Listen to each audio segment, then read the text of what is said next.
শুধু একটি নির্বাচনের জন্য জুলাই অভ্যুত্থানে জীবন দেয়নি দেশের ছাত্র জনতা। কাঙ্ক্ষিত সংস্কার ছাড়া নির্বাচন হলে দেশে আবারও রক্তাক্ত গণ অভ্যুত্থানের আশঙ্কা বিশিষ্টজনদের।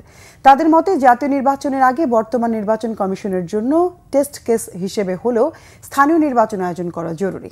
মুহিবুল্লাহ মুহিবের রিপোর্টে বিস্তারিত। জাতীয় প্রেস ক্লাবে centre for policy analysis and advocacy CPAA আয়োজিত বর্তমান রাজনৈতিক প্রেক্ষাপটে জাতীয় ও স্থানীয় সরকার নির্বাচন বিষয়ক সংলাপ অনুষ্ঠিত হয়। সংলাপে অংশ নিয়ে বক্তারা বলেন, নির্বাচন সংস্কার কমিশন নিয়ে দেশের রাজনৈতিক দলগুলোর কোনো মতবিরোধ ছিল না, তাই সকল দলের উচিত তাদের সুপারিশগুলো মেনে জাতীয় নির্বাচনের আগে স্থানীয় সরকার নির্বাচনের বিষয়ে একমত হওয়া।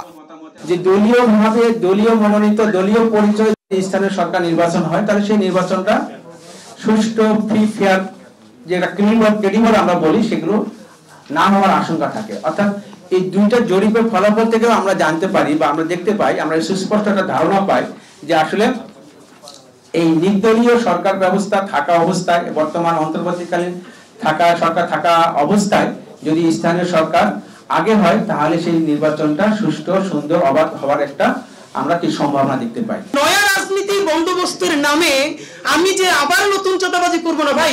চাঁদাবাজি যদি করি তাহলে সিনিয়র চাঁদাবাজ যারা আছে, আগের বিএনপি, আগের জামাত, আগের এবি পার্টি, তাদেরকেই দেই, প্রমাণে দিয়ে দরকার কি, আমরা খুচরা কাছে খাই। আর হ্যাঁ, যদি নতুন রাজনৈতিক বন্দোবস্তই করতে চান, তাহলে স্থানীয় সরকার আর জাতীয় নির্বাচনের চেয়ে বড় হলো পলিটিক্যাল কালচার। আর পলিটিক্যাল কালচার বদলাতে পারবে বাংলাদেশের একটা জিনিস, সেটা হলো সংস্কার, সংস্কার, সংস্কার। যেই বন্দোবস্তের ভিত্তিতে ফ্যাসিবাদী শাসন ব্যবস্থার ফিরে আসবে না, যার মধ্য দিয়ে বারে বারে হাসিনা এরশাদের মতো হিটলারের বঙ্গীয় সংস্করণগুলো আমাদেরকে যেন দেখতে হবে না, এমন একটা বন্দোবস্ত চাই। আমি যেহেতু বাংলাদেশের বিভিন্ন জেলাতে সফর করি প্রচুর, আমি দেয়াল লিখনগুলো খুব মনোযোগ সহকারে পড়বার চেষ্টা করি, এবং কোনো দেয়াল লিখনে আমার চোখে পড়ে নাই যে ছেলেমেয়েরা, তরুণরা লিখেছে যে অবিলম্বে নির্বাচন দেন। বক্তারা বলেন, একটি দলের স্বৈরতান্ত্রিক মনোভাব, বিরোধী মত দমন, সীমাহীন দুর্নীতি এবং ভোট জালিয়াতি করে ক্ষমতায় টিকে থাকার অনিবার্য পরিণতি ২৪-এর গণ অভ্যুত্থান।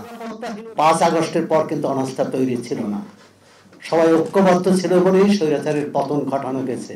কিন্তু এখন তো তাদের পথ ভিন্ন হয়ে গেছে। এখন সবাই ভোটের হিসাব করছে, ক্ষমতার হিসাব করছে। আমি অন্তত ভেবেছিলাম যে এই জুলাইয়ের পরে দিয়ে আর কিছু না হোক, সড়কের মৃত্যু কমবে, সড়ক দুর্ঘটনা কমবে, মানুষ প্রতিবাদী হবে।